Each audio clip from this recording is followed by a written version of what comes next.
दिल्ली के 18वें सुल्तान मोहम्मद बिन तुगलक ने 1325 से 1351 ईस्वी तक भारत के अधिकांश हिस्सों पर शासन किया था।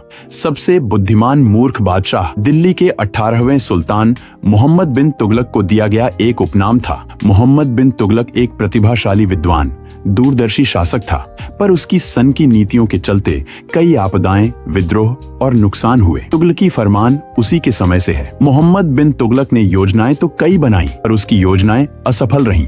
उसकी योजनाओं से चिढ़कर ही उसे मूर्ख कहा जाता है।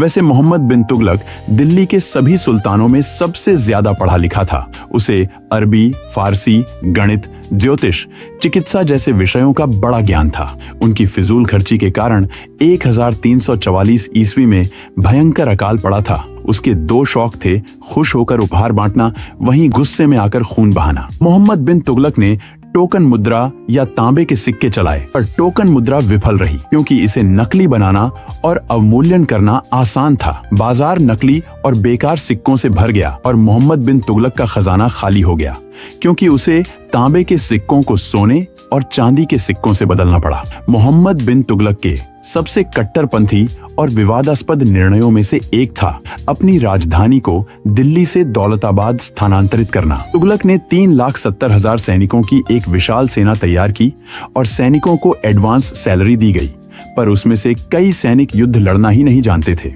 जानकारी अच्छी लगी हो तो इस चैनल को लाइक, शेयर, कमेंट और सब्सक्राइब करें।